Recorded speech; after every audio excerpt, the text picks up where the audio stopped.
Hay una persona, un hombre muy famoso, teólogo, escritor, y que estudió en la Universidad de Cambridge. Y quizá tú lo conozcas por algunos libros o quizá por alguna obra que incluso de su autoría se hizo película. Estoy hablando de C.S. Lewis. Y C.S. Lewis escribió muchos libros y quizá tú te recuerdes o el libro o la película Crónicas de Narnia. O quizá hayas leído alguno de sus libros, pero hay un libro que C.S. Lewis escribió y dejó dicho esto, y quiero leerlo para ti y ser fiel en leerlo, y es un libro que se llama Cristianismo y nada más. Y en este libro C.S. Lewis hace una referencia a Jesús y dice así: un hombre que fuera solamente un hombre y dijera el tipo de cosas que Jesús dijo, no sería un gran maestro de moral. Sería un lunático, al mismo nivel de un hombre que dice que es un huevo pasado por agua, o bien sería el diablo del infierno. Pero usted debe decidir. O bien este hombre fue y es el Hijo de Dios, o es un demente o algo peor. Usted puede encerrarlo como loco, puede escupirlo, matarlo como si fuera un demonio, o puede postrarse a sus pies y llamarlo Señor y Dios. Pero no vengamos con ninguna necedad arrogante respecto a que Él es un gran maestro humano. No, Jesús no nos dejó esa posibilidad abierta. Nunca tuvo esa intención. Eso es lo que dice C.S. Lewis. Y eso es lo que vamos a estudiar hoy. Y eso es lo que vamos a ver. Precisamente hoy veremos en el resto que nos queda el capítulo 12 qué es lo que está diciendo la Escritura, porque nos va a mostrar tres escenas que vamos a encontrar en ellas tres opiniones distintas de Jesús, y esas nos dan mantenimiento a lo que va a ser nuestro mapa. Es decir, nos apuntan a tres puntos donde vamos a estar esta noche, y los puntos son los siguientes. Para los que están por primera vez aquí, el mapa que nosotros vemos no es geográfico, es simplemente puntos de la Escritura donde nos vamos a estacionar para poder meditar y estudiar un poco. Así que el mapa lo tienen en su pantalla, y el mapa del sermón son tres puntos. El primero es los que se oponen, y eso lo vamos a ver en el capítulo 12 del verso 22 al 45. Y los que se oponen, estos líderes religiosos que vamos a ver hoy, se oponen a Jesús de manera que dicen que Jesús está endemoniado. El segundo punto donde vamos a andar es su familia. En el capítulo 12, verso 46 al 48, porque su familia llega a pensar que Jesús está fuera de sí. Y después voy a unir el punto 2 y el 3, porque el 3 nos deja ver a la nueva familia, la familia en la fe. Esto es los seguidores de Jesucristo. Esto nos presenta una alternativa de tú y yo poder reconocer quién Cristo Jesús es. Y así es que vamos a empezar. Entonces, para los que toman nota, vamos a empezar en el punto número 1, por los que se oponen. Y esto entonces es lo que dice, estás ahí conmigo, Mateo 12, leemos juntos, verso 22. Entonces trajeron a Jesús un endemoniado, ciego y mudo, y lo sanó, de manera que el mudo hablaba y veía. Todas las multitudes estaban asombradas y decían: ¿acaso no es este el hijo de David? Pero cuando los fariseos lo oyeron, dijeron: este no expulsa a los demonios, sino por Belcebú, el príncipe de los demonios. Pausa ahí un segundito. Solo imagínate esto. La semana pasada estuvimos estudiando la primera parte del capítulo 12 y veíamos cómo estaban estos fariseos literalmente, y estos escribas, acechando al Señor. Iban viendo como por lupa minuciosamente qué es lo que hacía, y lo acusaron de que sus discípulos estaban arrancando espigas, por lo cual era ilícito porque estaban rompiendo lo que era la ley del Sabbat. Y después vemos cómo en realidad en la sinagoga Jesucristo sana en un día de Sabbat a un hombre que dice la Biblia tenía la mano seca, es decir, este hombre estaba como paralizado de un lado, y Jesús lo sana. Y hoy están trayéndole a un endemoniado que es ciego y mudo, y estamos viendo que Jesús hace un milagro impresionante. Ahora, Jesús lo sana delante de todos. Esto quiere decir que estos fariseos y estos escribas no tenían ninguna excusa para decir que esto no era cierto. Ellos estaban viendo el milagro, pero ojo, se oponían y lo negaban. Entonces, lo que hacían los fariseos y los escribas, según esta área de la Escritura, es desacreditar a Jesús. Porque lo que llegaron a decir eran dos cosas que son muy graves. La primera cosa que ellos dicen es que Jesús está haciendo esto porque está poseído por Belcebú. Esto quiere decir que está poseído por Satanás. Y la segunda cosa que es muy grave que ellos dicen es que todo esto que hace es por medio de un poder satánico. Los milagros que hace Jesús son porque Satanás opera de esa manera. Incluye, de hecho, la expulsión de demonios. Ahora, cuando tú ves esto, te darás cuenta es que estos escribas y estos fariseos no pueden negar lo que están viendo sus ojos. Es muy claro porque está haciendo estos milagros literalmente delante de todos. O sea, ellos no tienen excusa, pero no quieren someterse a la autoridad y a la soberanía de nuestro Señor Jesucristo. No quieren. Y entonces blasfeman. Y entonces dicen estas cosas. Ahora, ellos, los fariseos y los escribas, no estaban dispuestos a someterse a la autoridad de Jesucristo. Y lo que estaban era esperando ver cómo, la semana pasada terminamos con eso, destruirlo. Otras versiones dicen cómo matarlo. Estos fariseos y estos escribas han venido desde Jerusalén hasta Galilea para confrontarlo y ver de qué manera no solo lo desacreditan, sino lo quieren destruir. Lee conmigo verso 25. Conociendo Jesús sus pensamientos, es decir, Jesús conoce lo que piensa este fariseo y estos escribas, y les dice: todo reino dividido contra sí mismo es asolado, toda ciudad o casa dividida contra sí misma no se mantendrá en pie. Si Satanás expulsa a Satanás, está dividido contra sí mismo. ¿Cómo puede entonces mantenerse en pie su reino? O sea, es el de Satanás. Verso 27. Y si yo expulso a los demonios por Belcebú, ¿por quién los expulsan los hijos de ustedes? Por tanto, ellos serán sus jueces. Pero si yo expulso los demonios por el Espíritu de Dios, entonces el reino de Dios ha llegado a ustedes. Y me encanta mi Señor, porque no los enfrenta ni discute con ellos, sabe lo que están pensando, y viene el Señor y hace esto. En lugar de reprenderlos, el Señor, has visto que la Escritura habla a través de metáforas, de analogías, de parábolas, y viene el Señor a transmitir una verdad general, terrenal, para transmitir un principio espiritual. Y viene el Señor y les habla de esto y comienza a decirle a estos líderes judíos que están blasfemando y que no era posible lo que estaban diciendo. Es decir, era inconsistente lo que ellos decían. ¿Cómo era posible que Satanás quiera dividir sacando espíritus? O sea, lo que él quiere es robar, matar y destruir. Y ningún ser inteligente va a poder entender que Satanás saque demonios para destruir. O sea, no es, eso no tiene sentido, es inconsistente. Entonces, lo que Cristo nos está dejando ver es que hay un reino, y es el reino del mal. Es este reino espiritual gobernado por Satanás, es decir, por el diablo y sus demonios. Y quizá tú no lo puedas entender, pero eso no quiere decir que no sea cierto. El hecho de que no lo has podido ver no quiere decir, porque es el reino invisible, un reino del mal, no quiere decir que eso no existe. Lo que está diciendo Jesucristo es que este reino de Satanás es un reino de división, es un reino de confusión, es un reino de dolor, es un reino de muerte, es un reino de maldad. Y Satanás está trabajando a marcha forzada, ojo con esto, para mantener al hombre esclavo del pecado. Satanás está haciendo todo lo que debe de hacer para tener atado al hombre, esclavo del pecado y completamente sometido y amarrado. Y lo que nos deja ver es que necesitamos ser liberados de ello. O sea, Satanás odia todo aquello que tiene imagen de Dios. Y todo lo que es a la imagen de Dios, Satanás lo quiere destruir. Eso dice Juan 10. Dice Cristo Jesús que ha venido Satanás a eso. El ladrón viene a matar, a robar, a destruir. Satanás ha venido a destruir tu matrimonio, ha venido a destruir tu vida, ha venido a robarte tu paz, ha venido a acabar con todo aquello que te genere calma, a ponerte ansiedad, angustia, depresión. Y Cristo dice que ha venido a darte vida y vida en abundancia.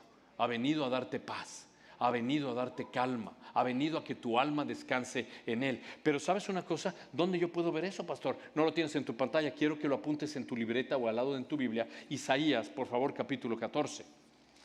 En Isaías capítulo 14 voy a leer solamente un par de versos, versos 12, 13 y 14 de Isaías 14, y nos va a dejar ver cómo Isaías narra a este Lucifer, un ángel que después es expulsado del Edén, un ángel caído después, Pero este Lucifer, ¿cómo habitaba en este reino del Señor? Es decir, fíjate lo que sucede en Edén, no caben dos dioses. Cuando Satanás quiere que a él sea la gloria y que todos los ángeles le den la gloria, él no se la deja pasar a Dios. Pero mira conmigo 14 de Isaías en el versículo 12. Como has caído del cielo, lucero de la mañana, hijo de la aurora, has sido derribado por tierra, tú que debilitabas a las naciones. Pero tú dijiste en tu corazón, subiré al cielo, por encima de las estrellas de Dios levantaré mi trono y me sentaré en el monte de la asamblea, en el extremo norte. Y subiré sobre las alturas de las nubes, ponle cuidado a esto, el verso 14, y me haré semejante al Altísimo. Y no solo eso, quiero leerte en Apocalipsis en el capítulo 12 y en Apocalipsis en el verso 7, 8 y 9, dice esto. Hubo guerra en el cielo. Miguel y sus ángeles combatieron contra el dragón, y el dragón y sus ángeles lucharon, pero no pudieron vencer, ni se halló ya lugar para ellos en el cielo. El verso 9 del capítulo 12 de Apocalipsis, ponle cuidado. Fue arrojado el dragón, la serpiente antigua, es decir, se llama del diablo y Satanás, el cual engaña al mundo entero. Y fue arrojado a la tierra y sus ángeles fueron arrojados con él. ¿Puedes ver eso? Es impresionante lo que la Biblia nos deja ver. ¿Qué nos deja ver? Que todo el mal que existe en este mundo, hay una operación detrás de este mal, de esta depravación y de esta perversión. Y Dios quiere que tú y yo tengamos mucho cuidado. Y ha dejado escrito, no tienes que ir ahí, solamente apúntalo, en Primera de Juan. En Primera de Juan capítulo 2, en el verso 15, 16 y 17 del capítulo 2, hay uno, dos, tres, estos versos que vamos a leer hoy solamente son 3. Esto es algo que Dios no ama, que detesta y que quiere que tú y yo hagamos lo mismo. De hecho, empieza diciendo así el verso 15 del capítulo 2 del Primero de Juan. No amen al mundo, ni las cosas que están en el mundo. Si alguno ama al mundo, el amor del Padre no está en él. Porque todo lo que hay en el mundo, la pasión de la carne, la pasión de los ojos y la arrogancia de la vida, no provienen del Padre, sino del mundo. Y el mundo pasa y también sus pasiones, pero el que hace la voluntad de Dios permanece para siempre. 3 versos, mi hermano y mi hermana, 3 versos, y en estos 3 versos dice 5 veces la palabra mundo, y cuando eso sucede, ponle atención. Ahora, esto no está escrito en español. Tenemos esta traducción, pero está escrito en griego, y la palabra mundo en el griego original es la palabra cosmos, que es la palabra en inglés ornament, adorno. Es de donde viene la palabra cosmética, maquillaje, make-up. Y lo que está diciendo aquí en realidad es que ahí Satanás, que es el príncipe de este mundo, de acuerdo a la Escritura, ha puesto maquillaje en muchas cosas para que tú no veas que lo que estás tratando de hacer es malo. Y hay 3 indicativos en Primera de Juan capítulo 2 que Dios quiere que tengas mucho cuidado y que no ames, y es los deseos de los ojos, los deseos de la carne y la vanagloria de la vida, que es arrogancia y orgullo. Porque Satanás se ha encargado de maquillar absolutamente todo eso, y por eso Dios dice, no ames al mundo, no ames todas estas cosas que en realidad hoy tienen una apariencia de bien, pero no es así. Por eso es que hoy la gente que hace pornografía dice, yo no me estoy metiendo con nadie, si es solamente mi cuerpo. Yo no estoy haciendo daño a nadie, soy yo solo. Y el aborto entonces para algo, está bien. Porque la mujer entonces, ni modo. O sea, lo que tú digas. La realidad es que detrás de toda esta operación hay un gobierno de huestes del mal.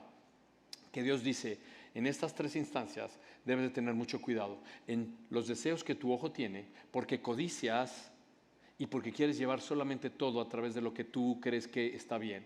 Y porque los ojos de la carne quieres satisfacer y saciar a todo lo que tu cuerpo te pide, pero la realidad es que no vas a saciarte, siempre vas a tener sed. Porque todas las cosas son fatigosas más de lo que el hombre puede expresar. La Biblia dice en Eclesiastés, el ojo no se cansa de oír, el ojo no se cansa de ver, el oído no se cansa de oír. ¿Qué es lo que fue? Lo mismo que será, no hay nada nuevo debajo del sol. Y la arrogancia y el orgullo de la vida, mi hermano, el orgullo es la raíz del pecado. ¿Qué es lo que leímos en Isaías? Es que eso es lo que le dijo Satanás a Eva. Estas tres cosas la engañó con los ojos, con la carne y con la vanagloria. Y le dijo, tú no vas a morir. Al contrario, Dios sabe que el día que se abran tus ojos podrás ser como Dios. ¿Puedes ver el esquema del mal? ¿Puedes ver cómo Satanás está de entrada allí? Ahora déjame decirte esto que dice Isaías, lo tienes en tu pantalla, capítulo 5, verso 20. Para que tú y yo podamos tener mucho cuidado de que tú sabes qué cosas están mal, ten cuidado con los maquillajes que Satanás le pone. Dice Isaías capítulo 5, verso 20 y lo leemos juntos. Hay de lo que a lo malo le dicen ¿qué? Y a lo bueno le dicen ¿qué? Que hacen de la luz tinieblas y de las tinieblas luz. Que ponen lo amargo por dulce y lo dulce por amargo. Satanás opera así en los hijos de desobediencia. Opera en tu corazón. Él se mete en tu corazón y tú no te das cuenta. Él no trabaja con un traje rojo, un trinche y una cola. Dice la Biblia, Él se disfraza de ángel de luz. Él es muy sutil, Él no tiene prisa. Él poco a poco te va a ir tirando una pedrita para que tú te vayas moviendo, te vayas moviendo y te acerque al risco hasta que tú te vayas para abajo y mueras. Satanás no tiene problemas si tú lees la Biblia, tiene problemas si tú la aplicas. Satanás no va a venir a espantarte, porque lo que quiere en realidad es engañarte. Eso es lo que quiere decir. La palabra Satán es en hebreo a lo que en griego es diablo, porque es diabolos, que es engañador, mentiroso. Él quiere traerte una mujer hermosa que se mete en tu matrimonio. Él te quiere destruir, detesta el matrimonio, que es el diseño de Dios. Así que Satanás es muy sutil y tiene estrategias y métodos muy claros para poder destruir tu vida. Y Dios quiere que tú y yo hoy estemos alertas a eso, y esta es una buena batalla espiritual para tener muy claro que debemos estar armados con la palabra de Dios para poder entender las estrategias de Satanás y estar firmes y no caer. Ahora, lo que en realidad nos muestra es que tenemos que empezar por rendir nuestro corazón al Señor y hacer la voluntad de Dios. ¿Te acuerdas de lo que acabamos de leer en 1 de Juan? El que hace la voluntad de Dios permanecerá para siempre. Ahora, esto es para darle la gloria. El diablo sabe que está vencido. O sea, que la gloria de Jesucristo es cuando nosotros lo exaltamos y lo glorificamos. Pero la realidad es que sabe Satanás que ya Él no tiene poder. Y gloria a Dios que Él no tiene la última palabra. Gloria a Dios que Él ya está vencido. Gloria a Dios que Él no puede ir por encima de Jesucristo. Entonces dice el verso 29 de Mateo 12. ¿Cómo puede alguien entrar en la casa de un hombre fuerte y saquear sus bienes si primero no lo ata? Y entonces saqueará la casa. Y dice el verso 30, este es Jesús hablando, dice, el que no está a favor mío está contra mí, el que no recoge a mi lado desparrama. O sea, esparce. Lo que Cristo está diciendo, el que no está de mi parte, el que no está conmigo está contra mí. Y lo que dice es algo interesante de que lo podamos ver, porque esta parte aplica mucho para ti y para mí.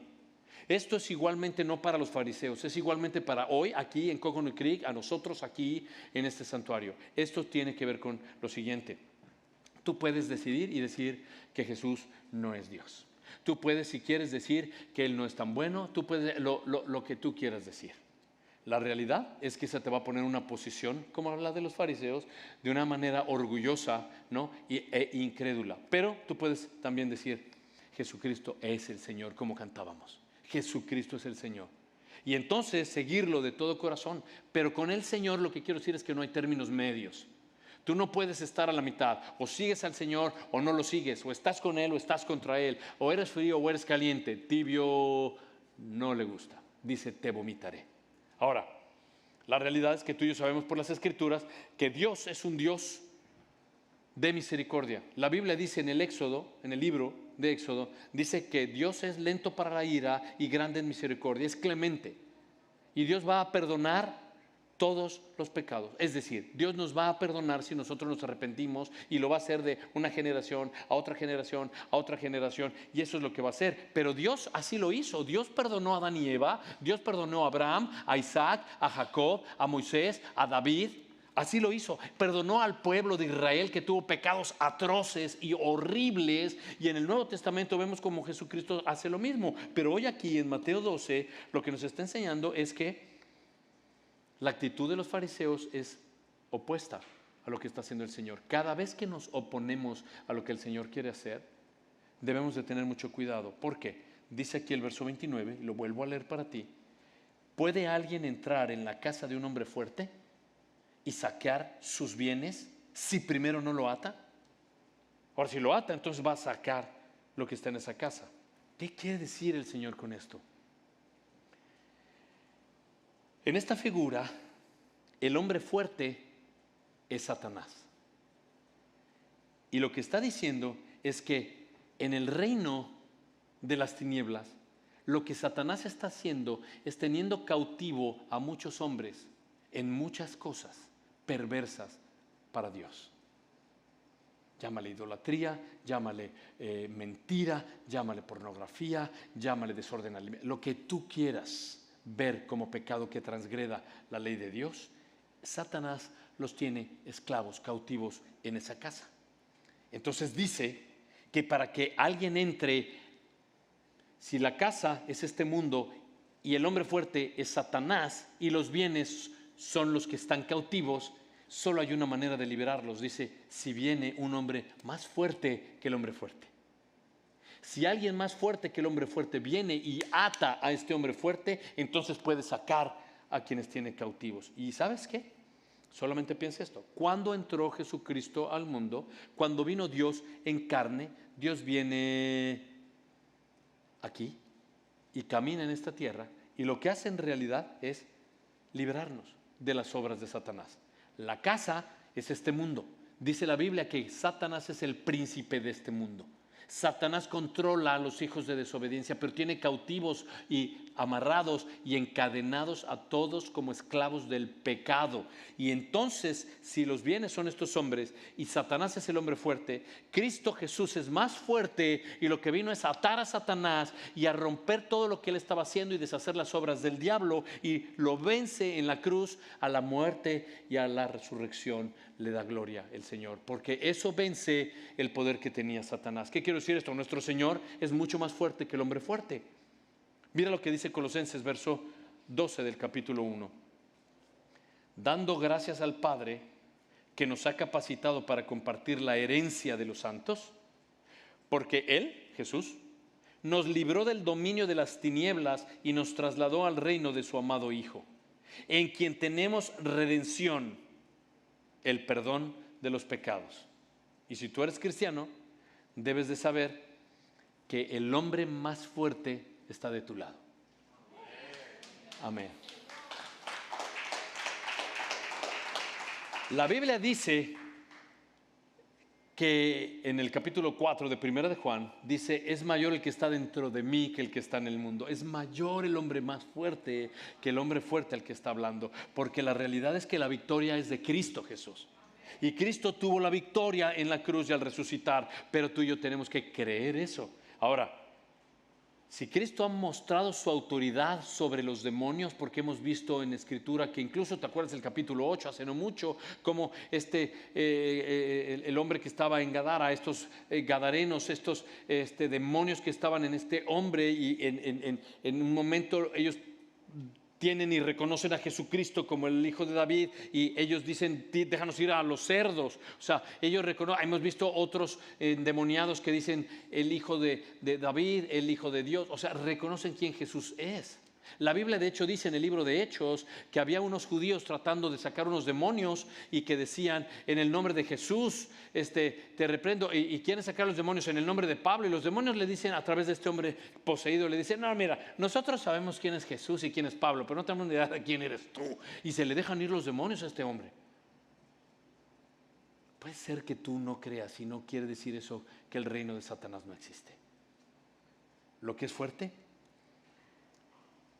es que no creamos en la obra poderosa de nuestro Señor. Mira lo que dice el verso 31 de Mateo 12.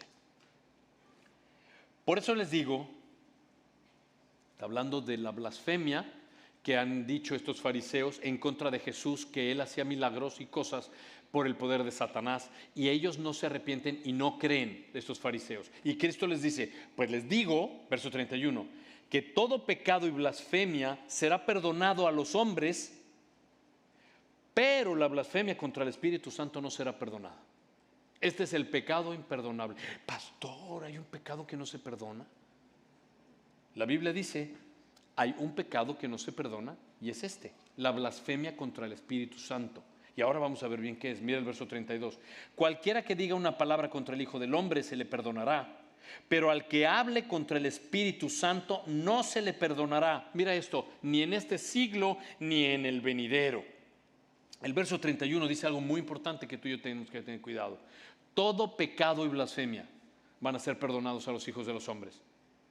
Dios está dispuesto a perdonar todo pecado para aquel que se arrepienta y venga a Cristo.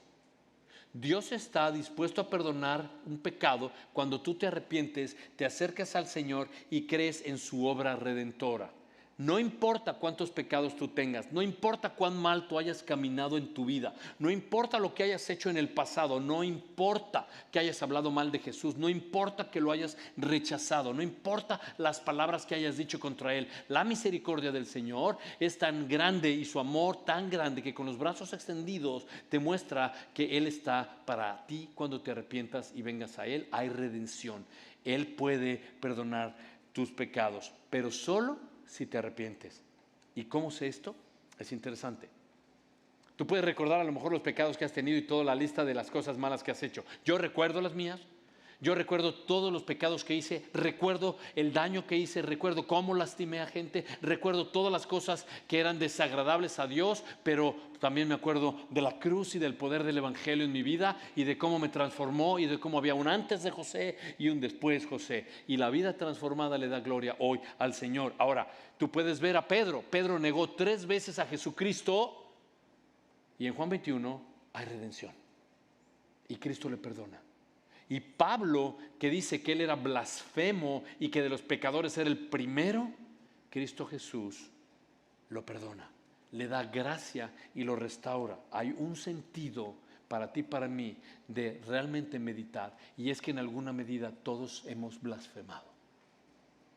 La realidad es que todos somos pecadores y estamos destituidos de la gloria de Dios. Lo que nos hace diferentes es que nos hemos arrepentido y ahora somos redimidos, perdonados y salvados por la gracia de Dios.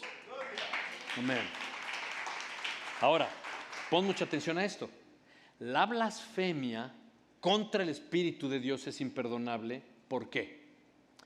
Porque rechaza la vía del perdón.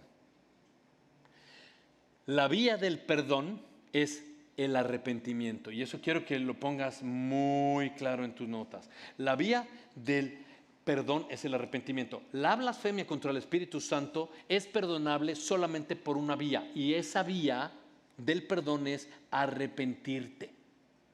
Si tú te arrepientes, pero pastor, ¿qué es arrepentirse? Arrepentirse es la palabra griega metanoia, que quiere decir cambiar tu manera de pensar. ¿Y qué tengo que cambiar de pensar? Que ya no se trata el mundo de mí. Se trata de Jesús. Y si yo voy caminando en esta dirección y me he arrepentido, es dar vuelta en U, es literalmente dar una vuelta de giro completo de 180 y decir, ahora iba hacia el pecado, en este momento aquí giro y voy hacia Dios y me arrepiento de todo hacia donde iba y lo que hacía, y ahora he caminado hacia mi Señor y esto ya no se trata de mí. Y eso es lo que es la única vía de perdón para la blasfemia contra el Espíritu Santo. Ahora pon mucha atención. Si la blasfemia contra el Espíritu Santo es imperdonable porque rechaza la única vía de perdón, lo cual es el arrepentimiento, ¿qué puedo hacer? Bueno, ahora lo vamos a ver, porque estos fariseos no están rechazando únicamente la obra que está haciendo Jesucristo porque no tenían pruebas, porque había muchísima evidencia. Ellos rechazan la obra de Dios a través de Jesucristo, no por falta de prueba, pero por falta de obediencia. Nadie puede al final ser salvo si estás lleno de orgullo y no te arrepientes. Este pecado que no se perdona es porque tú mismo te apartas, tú mismo niegas y le das de espalda al Señor, no te quieres arrepentir y quieres llevar tú tu propia agenda en el altar de pensar que Dios no es real y de que tú vas a vivir esta vida ahora y tu mejor vida ahora y esto es lo que hay. Y la Biblia no dice eso. Precisamente el Espíritu Santo es a quien Dios manda para que te abra los ojos, para que produzca en ti convicción de pecado, juicio y de justicia y te puedas arrepentir, para que haya fe en tu corazón y creas que Jesucristo es el Salvador. Cuando eso sucede, Entonces tiene todo el sentido lo que pasa, por favor anota ahí, en Juan, el Evangelio de Juan en el capítulo 16, Cristo Jesús desde el capítulo 14 ha venido diciéndoles que es necesario que Él vaya a la cruz, que Él va a morir y que va a resucitar al tercer día. Ahora, Él les dice, voy a pedirle a mi Padre, el Hijo, dice, voy a pedirle al Padre que les envíe al Espíritu Santo. Ahora, en Juan 16, verso 8 al 11, dice el verso 8, y cuando Él venga, o sea, el Espíritu Santo, convencerá al mundo de pecado, de juicio y de justicia. De pecado por cuanto no creen en mí, dice el verso 9. El verso 10, de justicia por cuanto voy al Padre y no veréis más. Y el verso 11, y de juicio por cuanto el príncipe de este mundo ya ha sido juzgado. Mira tu pantalla entonces para tenerlo claro. El Espíritu Santo aquí en la tierra viene para convencernos de pecado, de justicia y de juicio. Entonces, el que blasfema contra el Espíritu Santo, contra aquel que nos convence de pecado, de juicio y de justicia, se pone en una posición muy peligrosa. ¿Por qué? Porque el Espíritu Santo genera convicción, dice de pecado. ¿Y qué quiere decir eso? No dice de pecados, dice de un pecado. Y el verso 9 dice, por cuanto no has creído en mí. Es decir, el pecado del que habla es incredulidad. El Espíritu Santo viene a generar una convicción de que tú no estás creyendo, de que realmente tú no crees en la obra de Jesucristo. Entonces dice de justicia, por cuanto voy al Padre, pues es que solamente Cristo es justo. Es el único que ha abierto el acceso directo a Dios. Dice Cristo, ninguno viene a mí si el Padre no le trae. Yo soy el camino, la verdad y la vida. Ahora, el verso 11 dice, y de juicio, por cuanto el príncipe de este mundo, Satanás, ya ha sido juzgado. Cristo Jesús es el juez, Él es el gobernador, Él es el rey. Entonces el Espíritu Santo, lo que va a hacer en nosotros es algo importante y resulta ser que lo rechazamos. Si yo rechazo al Espíritu Santo no tengo perdón. ¿Por qué, pastor? ¿Por qué? Porque no creo en el Hijo de Dios, porque no creo que Él es justo y porque no creo que Él va a juzgar. ¿Puedes entender esto? Entonces yo lo que hago es que permanezco en mi pecado y rechazo lo que el Espíritu Santo me está diciendo. Ponle cuidado a esto para entenderlo mejor. Adán y Eva rechazaron a Dios.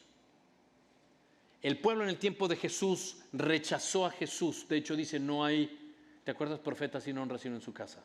Y rechazan a Jesús. Jesús muere y dice, yo enviaré al Espíritu Santo. Y entonces el que rechace al Espíritu Santo ya no hay más. Dios hace su obra y lo rechazan y viene en carne en su Hijo para pagar en la cruz y lo rechazan y Cristo dice, voy a morir pero enviaré al Espíritu Santo quien dará convicción en tu vida. Y si rechazas al Espíritu Santo ya no hay más, ya no tienes más oportunidad. Entonces dice el verso 33, mira conmigo en Mateo 12, hagan ustedes bueno el árbol y bueno su fruto, o hagan malo el árbol y malo su fruto, porque es que por el fruto se conoce al árbol. Camada de víboras, ¿cómo pueden hablar cosas buenas siendo malos?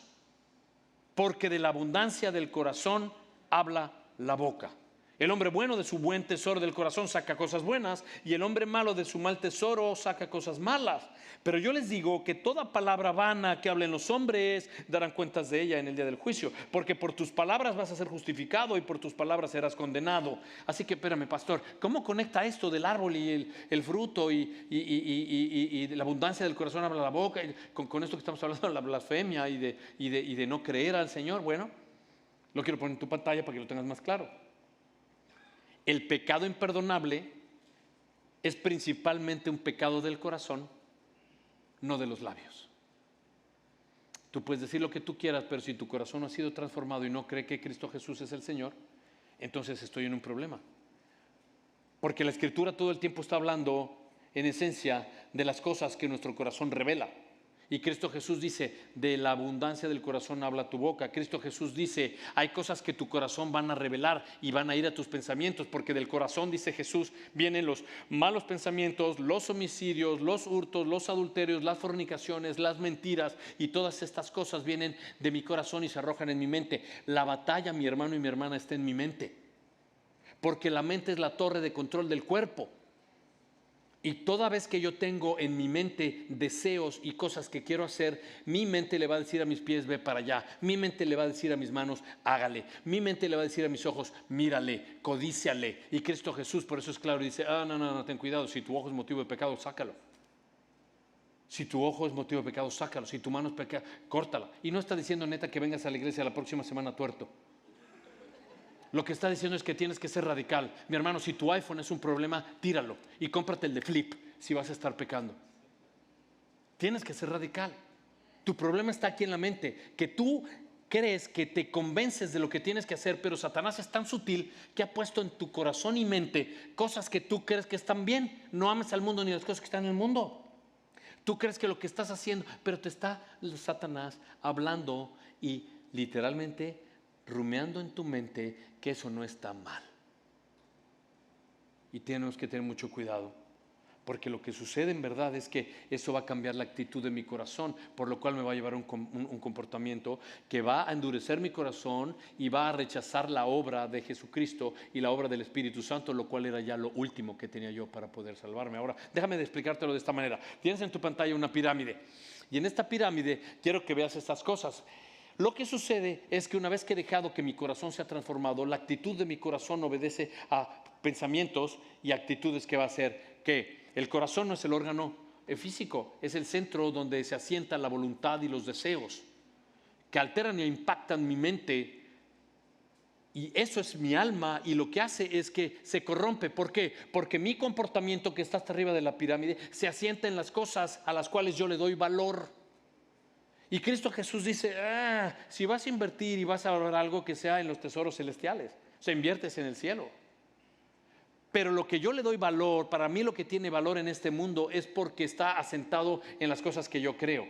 Y si yo no creo en el Señor, porque no tengo identidad, mi problema está entonces en lo que yo hago.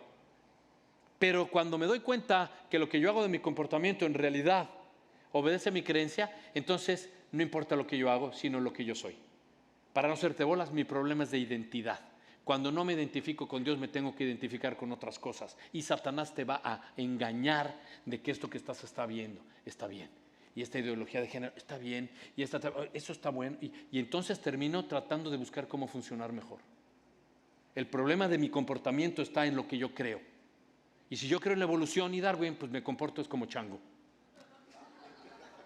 Tengo que tener mucho cuidado, en verdad. Ahora, cuando yo veo que mi comportamiento se asienta en lo que me da valor, porque eso es lo que yo entiendo, por lo que creo, entonces me da sentido cuando estoy en la alineación correcta, creyendo en el Señor Jesucristo y valorando todos los tesoros celestiales y los dones del Espíritu Santo. Por ende, mi comportamiento es de acuerdo y digno al Evangelio. Y me hace sentido lo que Pablo dice en Romanos 10. Mira en tu pantalla, Romanos 10, versos 9 y 10.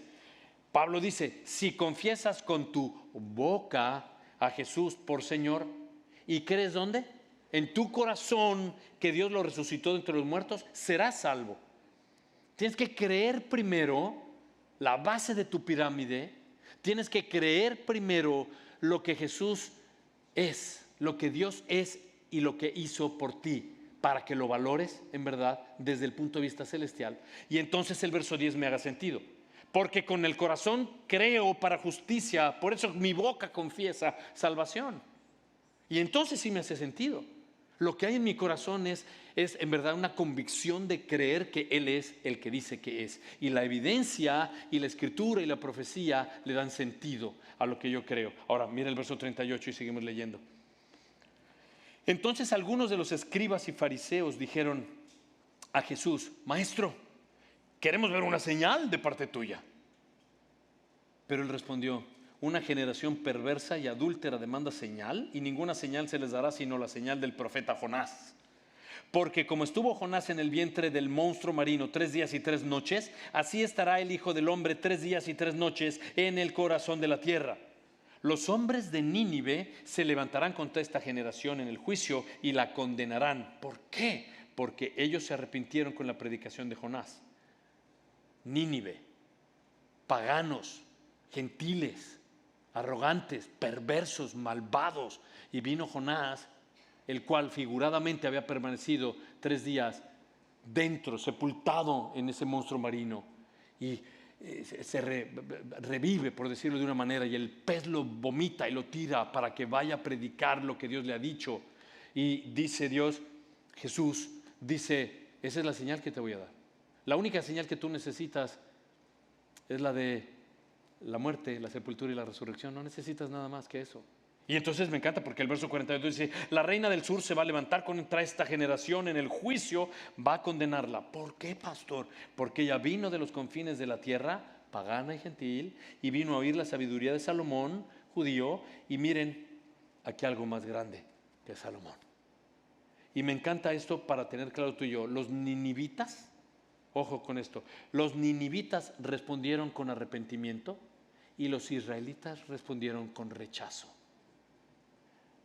Entonces el verso 43 dice, cuando el espíritu inmundo sale del hombre, pasa por lugares áridos buscando descanso y no lo halla. Entonces dice, ¿quién dice? Pues el espíritu inmundo, dice, volveré a mi casa de donde salí. Y cuando llega la encuentra desocupada, barrida y arreglada. Y entonces va y toma consigo otros 7 espíritus más depravados que él, y entrando moran allí, y el estado final de aquel hombre resulta peor que el primero, y así será también con esta generación perversa. Y aquí hay una aplicación para ti, para mí, es una aplicación personal. No es suficiente con limpiar tu casa. Es decir, si en este ejemplo lo vemos, esta es la casita del Espíritu Santo, el templo del Espíritu, pero si vives en corrupción y en pecado, no es suficiente limpiar la casa. No es suficiente si tú estás pasando para confesar un problema que tienes de idolatría, porque tienes otros dioses. Puede ser tu Dios el dinero, puede ser tu Dios tu cuerpo, puede ser tu Dios la lujuria, puede ser tu Dios Si tú confiesas esto, ojo, y te quedas sin hacer nada, el problema está en que en 2 meses ya no te vas a acordar y vas a volver a donde estabas, pero tu corazón se va a endurecer y se va a endurecer. Y lo que tú tienes que hacer es debes de invitar a un inquilino fuerte, que una vez que te confieses y saques lo que está atado a tu vida y rompas esas cadenas, y que Cristo Jesús venga a vivir en ti y te dé la fuerza a través del Espíritu Santo para que tú no vivas vacío sino lleno del poder de Dios, entonces sí, no hay problema. El problema es que si tú estás vacío sin el Señor, ahí hay una habitación para mal, para ira, orgullo, lujuria, desenfreno, todo aquello que va a empezar a contaminar tu vida. Porque estos fariseos pensaban que era una cuestión de la casa limpia, pero Jesús les dice, ustedes por fuera parecen tumbas blancas limpias, pero por dentro están llenos de muerte. El problema no es la casa vacía, el problema en realidad es no invitar a Jesucristo, al Espíritu de Dios. Ahora, no es simplemente una religión, o sea, en realidad lo que es la transformación de un corazón. Y esta es la manera de que podamos verlo, porque si tú tratas de exponer a alguien que está en oscuridad y tú dices, fuera oscuridad, y estás ahí reprende y haciendo, la idea no es esa. La idea es que Jesús venga a tu corazón y a tu vida. ¿Por qué lo digo? Porque la situación es que la luz disipa la oscuridad. Es traer lo que está en oscuridad a la luz y dejar que el poder soberano, sobrenatural de Jesucristo y del Espíritu de Dios, como el fuerte, más fuerte, entonces venga a vivir en tu vida. Y esto le da poder y fuerza mayor para expulsar cualquier cosa que hay en tu vida. Solo Jesús es más fuerte que Satanás. Y lo que permitió a Cristo vencer el pecado es la muerte y la resurrección. Y esta pirámide que veíamos es eso. Depende en lo que yo crea, es como yo me comporto. Pero si tengo muy claro que Cristo es el Salvador, necesito reconsiderar eso, y eso me deja ver en el último punto. Su familia, y lo quiero unir con la familia nueva en la fe. Y dice entonces el verso 46 al 50. Mientras Jesús estaba hablando a la multitud, su madre y sus hermanos estaban fuera. Estaban deseando hablar con él.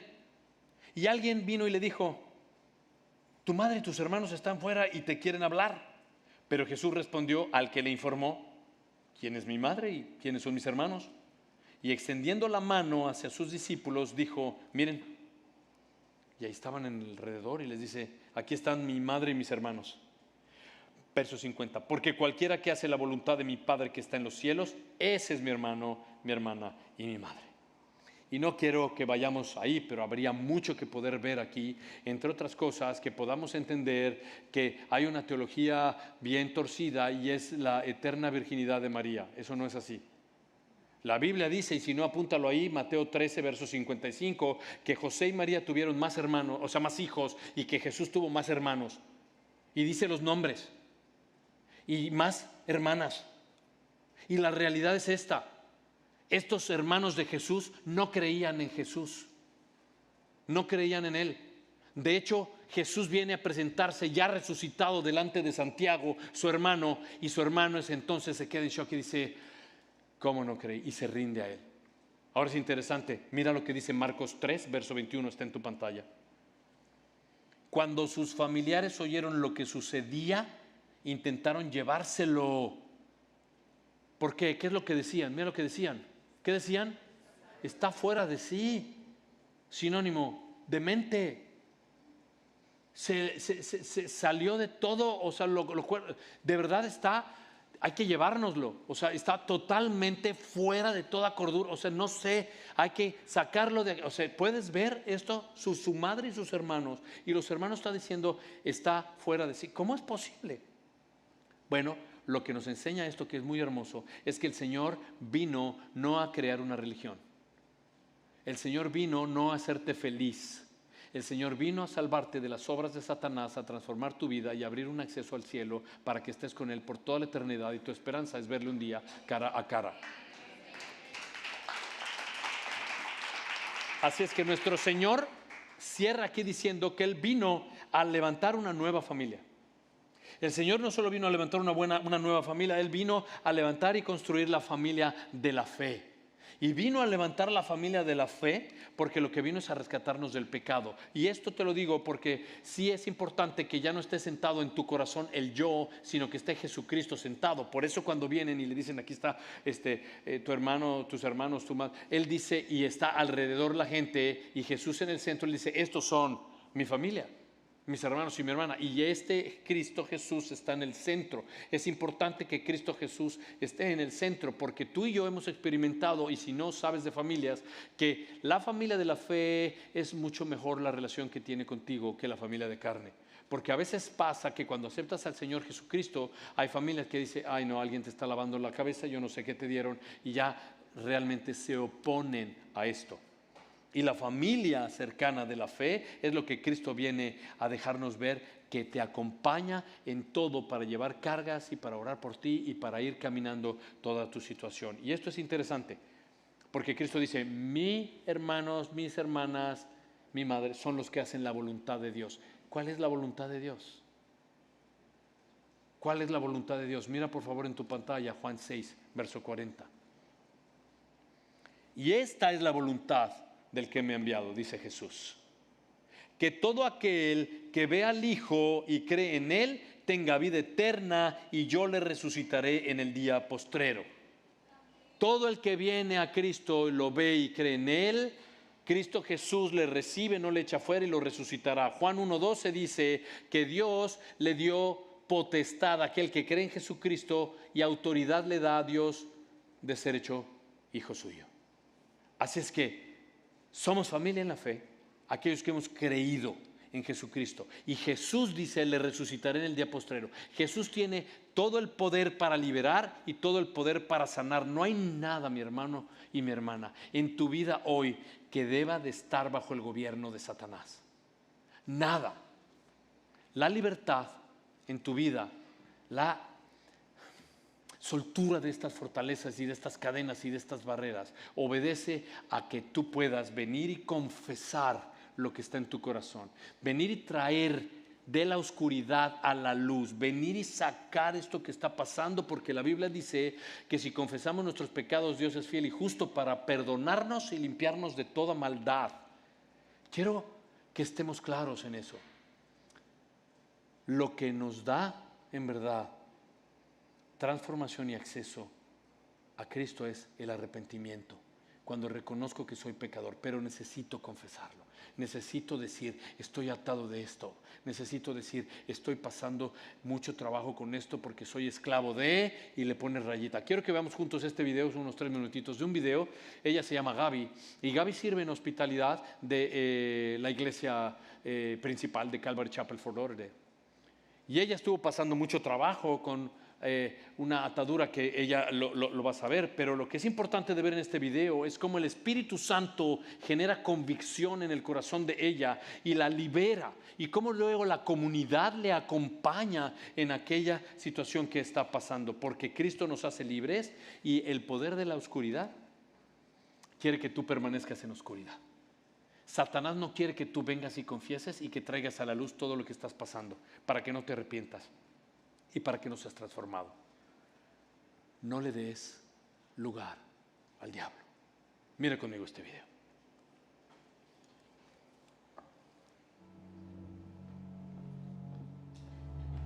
For most of my life, I struggled with bulimia and nobody ever knew. Since little, I always heard that I was fat. I was never thin enough. I was never good enough.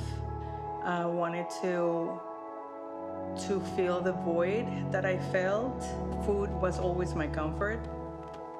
I started dealing with my food addiction during my teenage years. Food addiction is thinking about food 24/7. And it's eating, overeating, and overeating. It doesn't matter how bad I feel. I will continue eating. But at the same time, I didn't want to gain weight. So I would just throw up.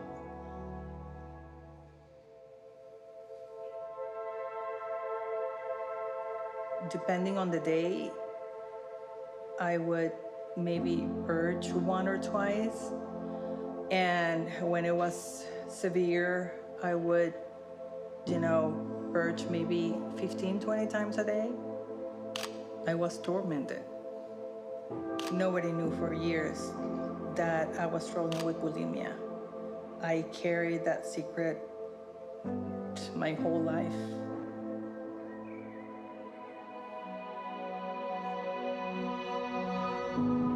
So my turning point was when I was in a Bible study, and I remember the Holy Spirit pushing me, say it. He wanted to heal me, but in order to heal me, I needed to confess it. And I remember that's when I said it. The room was silent, and I started crying. I was like, wow, I said it. When I was able to confess it, I was met with love and grace. I felt like the pressure that I had of the whole world I had on my shoulders, it was gone. And when I confessed it, that's when the healing started. It's not easy to come out and say what you're struggling with, because sometimes as a Christian, you feel that you need to have everything together. You want people to see you like you're perfect. You don't struggle with anything. And at the end of the day, we all struggle with something. And that's why we need Jesus. He understands what we're going through, all our struggles with all our imperfections. We have the reassurance that doesn't matter what happens, He loves us unconditionally. A couple years after I went through my healing, I was able to confess it to my son. And he, too, showed me grace and love. We cannot be freed without Jesus. And when you have Him, everything changes. I feel free. I am free.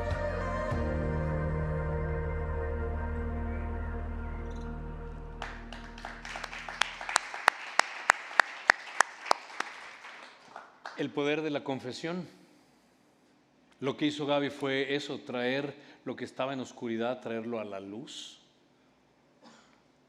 poder hablarlo y poder derribar las barreras y derribar las fortalezas. Y ella dice que cuando lo confesó y lo trajo a la luz, cuando pudo decirlo y la acompañaron en intercesión y en oración, dice que comenzó entonces la sanación. Y ella dijo, no puedo ser libre sin Jesús. Así que no era solamente confesarlo, pero también invitar, lo que decíamos ahora al inquilino, invitar a Jesucristo a que habite nuestro corazón, a que rija nuestra vida y gobierne nuestros pasos y nuestras decisiones. Y yo quisiera preguntarte, ¿de qué estás prisionero hoy? ¿Qué te tiene atado hoy? ¿Cuáles son las cadenas donde Satanás está poniéndote a ti en esclavitud? ¿De qué estás prisionero hoy? ¿Qué demonios son los que están atacando tu vida? Porque si estás atado hoy con algo fuerte, si estás batallando con pecado que no has podido traer a la luz, que no has podido confesar, hoy es el día de poder confesar y dejar que el más fuerte habite en tu vida.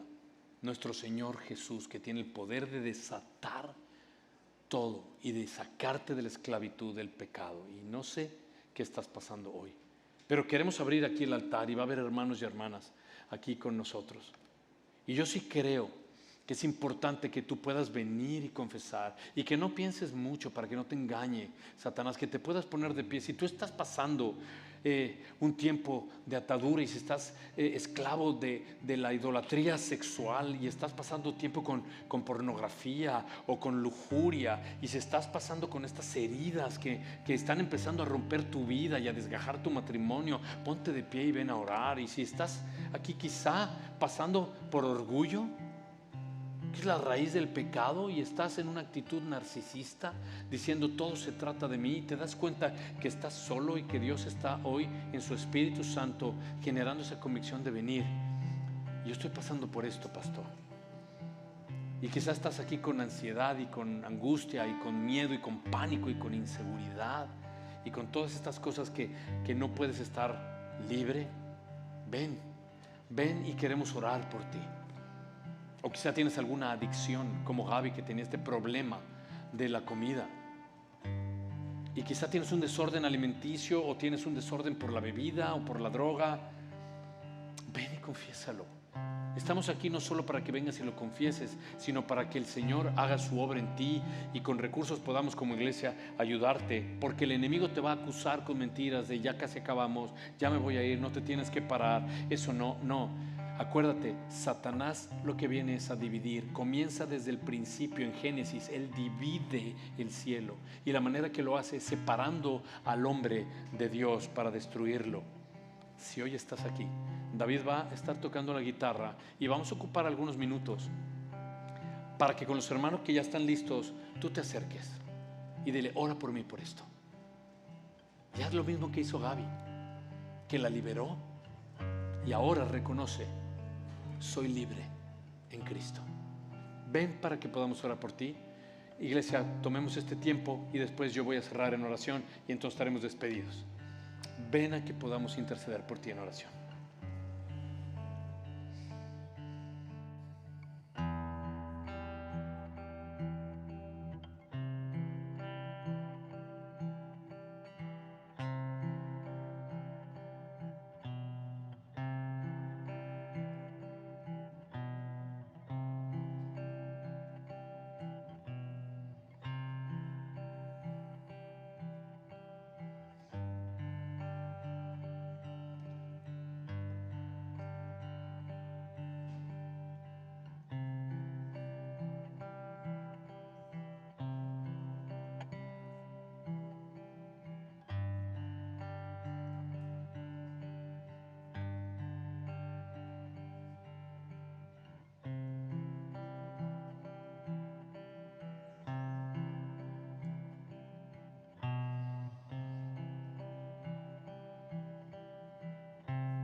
vamos a quedar aquí orando, no pierdan esa actitud en el altar. Quiero orar por ustedes, iglesia, y por los que están online para poder despedir y puedan salir.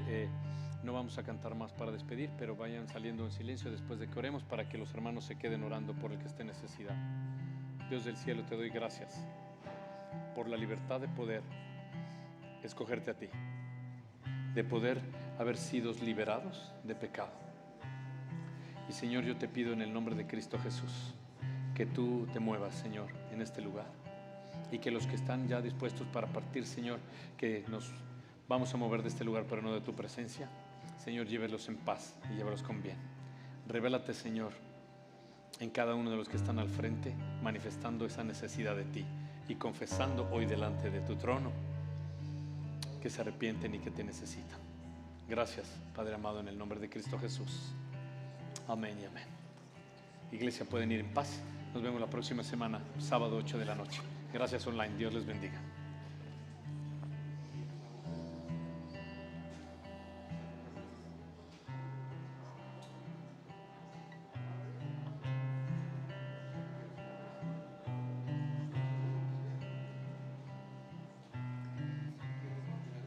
Te doy gracias por la libertad de poder escogerte a ti, de poder haber sido liberados de pecado.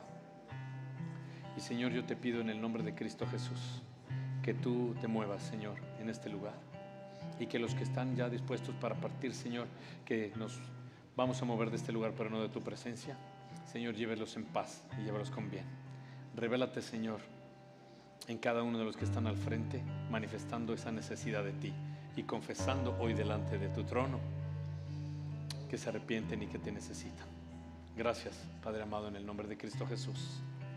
Amén y amén. Iglesia, pueden ir en paz. Nos vemos la próxima semana, sábado 8 de la noche. Gracias online. Dios les bendiga.